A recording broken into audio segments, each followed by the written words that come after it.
شہید تو دلیر لوگ ہوتے ہیں, شہید تو دلیر, جسے سارا زمانہ دلیر کہہ رہا ہے وہ اپنے بارے میں کیا کہہ رہے ہیں؟ کہتے ہیں شہید تو دلیر, میں تو کاہل سا آدمی ہوں, سست آدمی ہوں, میں تو اتنا کام ہی نہیں کرتا. تو یہ خواب تو نے جو ٹھیک ہے دیکھا ہے نا, پھر سے دیکھنا. تو ابو بکر صدیق فرمانے لگے عاجزی نہ کر, انکساری نہ کر, تو جو کہہ رہا ہے ٹھیک کہہ رہا ہے, لیکن مجھے سن کے شکر بھی ہوا ہے اور افسوس بھی ہوا ہے. افسوس اس بات کا کہ تیرے جیسا بطل عظیم چلا جائے گا, اور شکر اس بات کا کہ رب تجھے زندگی بھی اعزاز والی دے گا, اور شہادت کی موت دے کے اللہ تجھے موت بھی عزت والی عطا فرمائے گا. اللہ موت بھی تجھے عزت والی دے گا, تجھے کاہلوں جیسی موت اللہ.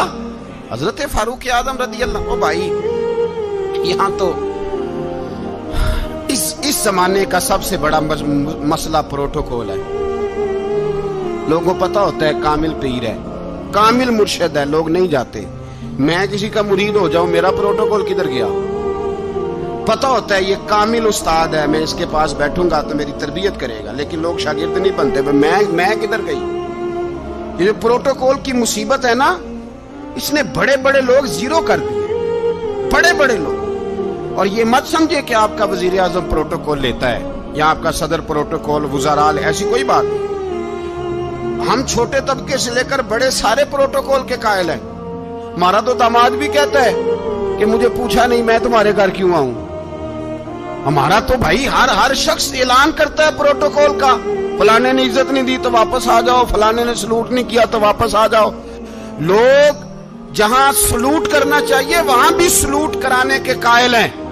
پر حضرت عمر رضی اللہ تعالی, حضرت عمر کی سادگی اور پھر جناب عمر کی عاجزی, جب انسان اپنے اوپر سوار کر لیتا ہے نا, سوار کر لیتا ہے, میں بدکار پرانا خادم, کسے در ملی نٹ ہوئی, اتباسف یار نے نظر جو کی تھی تے واسفی. میں اکثر سوچتا ہوں حضور نے جہاں بھی کہا نا, فرمایا میرے بعد نبی ہوتے تو خطاب کے بیٹے عمر ہوتے. حضور نے فرمایا عمر جس رستے سے جاتا ہے شیطان وہ رستہ بدل جاتا ہے. نبی پاک صلی اللہ علیہ وسلم نے فرمایا میرا عمر وہ ہے کہ اس کی زبان پر حق جاری ہے. حضور علیہ السلام نے فرمایا 950 سال حضرت جبریل میرے عمر کی شان بیان کریں تو ان کی عظمت ختم نہیں ہوتی. 950 سال جبریل عظمت بیان کرے تو ختم نہیں ہوتی. یہ بات ہے حضرت عمر کی. اور فرمایا عمر ابو بکر کی نیکیوں میں سے ایک نیکی ہے, یہ شان ہے عمر فاروق رضی اللہ تعالیٰ عنہ کی. حضور نے فرمایا میرے بعد نبی ہوتے تو عمر ہوتے, جس گلی سے عمر آئے شیطان رستہ بدل جائے. میرے عمر فاروق کی شان 950 سال بیان ہو تو ختم نہ ہو. عمر کی زبان پر اللہ حق بیان کرتا ہے, جو عمر کہتا ہے وہی رب کر دیتا ہے.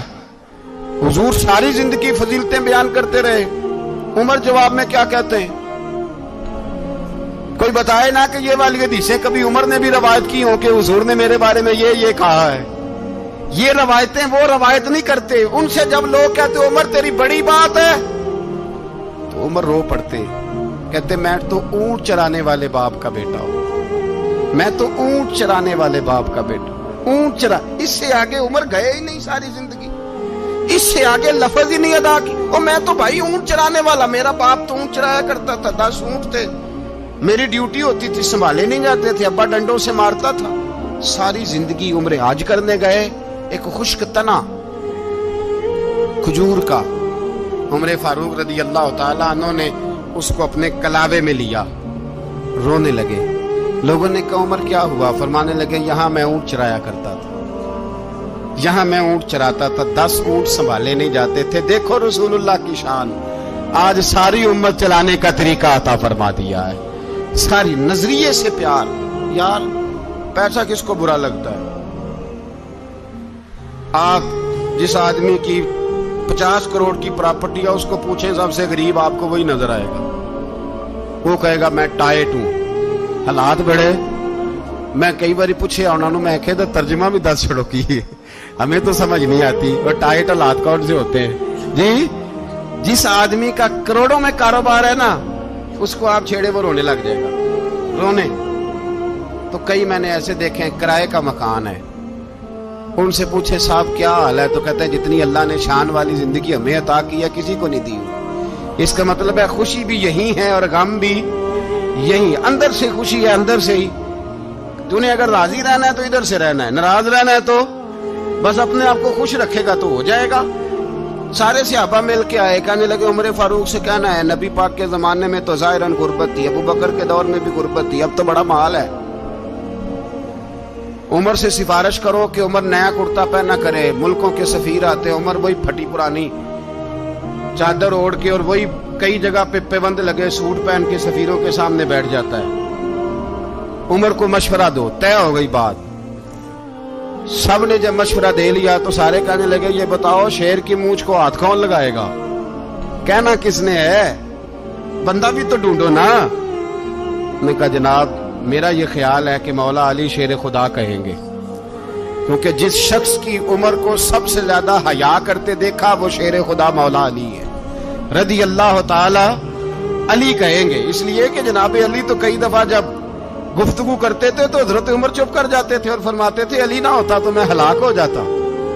تو کہا علی سے کہو۔ جناب علی شیر خدا کو بلایا، کس کام کے لیے؟ جی اللہ اکبر۔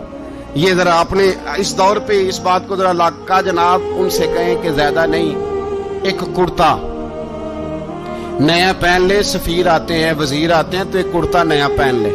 حضرت علی کو بلایا، آپ فرمانے لگے کوئی اور بات ہوتی تو میں کہہ دیتا، یہ والی میں نہیں کہہ سکتا، کوئی اور ہوتی تو میں عمر کو کئی دفعہ کہہ دیتا ہوں، جلال میں بھی تو سن، یہ والی میں نہیں کہہ سکتا، میں تمہیں ایک مشورہ دیتا ہوں۔ کہا وہ کیا؟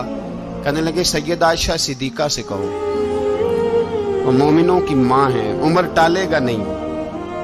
اماں جی سے جا کے کہا اماں جی نیا کرتا عمر سے کہیں پہن لیں، وزیر آتے ہیں بڑے بڑے لوگ تو چلو کوئی حرج نہیں۔ اماں جی نے کہا اچھا کوئی بات نہیں میں بلا لیتی ہوں۔ جناب عائشہ نے پیغام بھیجا، جب خادم نے کہا نا مصطفیٰ کے گھر سے پیغام آیا ہے تو 20 لوگ بیٹھے تھے، عمر کانپتے ہوئے اٹھے، کانپتے دوڑے۔ حضرت عائشہ پردے میں تھی تو فرماتی ہیں عمر التحیات کی حالت میں بیٹھ گئے۔ کہا اماں جی دیر تو نہیں ہو گئی مجھے آنے میں؟ کہا نہیں ٹائم پہ آ گئے ہو۔ کس لیے بلایا تھا؟ کہا عمر دیکھو غربت کے معاملات اور ہوتے ہیں، جب اللہ آسانی دے تو کوئی چیز استعمال کرنا حرام نہیں ہوتی، اگر حرام ہے تو بتاؤ۔ کہا نہیں اماں جی حلال ہی ہے۔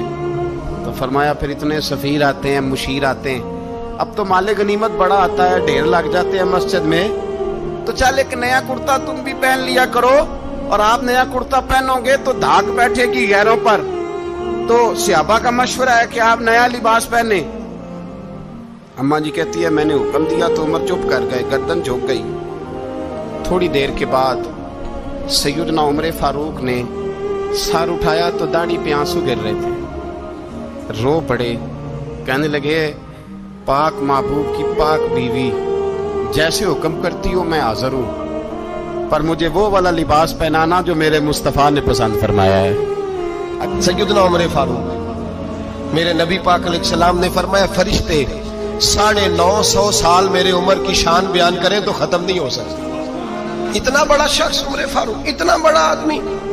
ایک دن اعلان کیا عمر فاروق نے، لوگوں مسجد میں آؤ بات کرنی ہے، امیر المومنین کا پیغام ہے، سارے مسجد میں آ جائے۔ کھچا کھچ مسجد نبوی صحابہ سے بھر گئی، اور ایسا جب اعلان ہوتا تھا تو صحابہ دوڑ کے آتے تھے، شاید کوئی جنگ ہے، شاید کسی نے حملہ کر دیا ہے، شاید کوئی نئی بات ہے، دوڑے آئے لوگ، مسجد نبی کھچا کھچ بھر گئی۔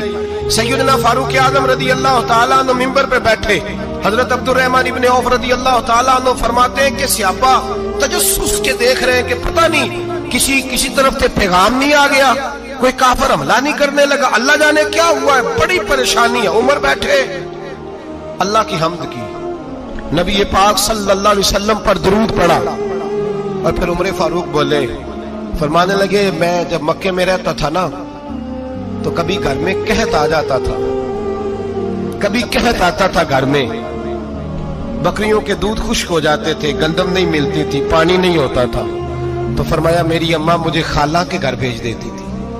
قبیلہ بنو مخزوم، اس قبیلے میں میری خالہ کی شادی ہوئی تھی تو وہ مالدار لوگ تھے،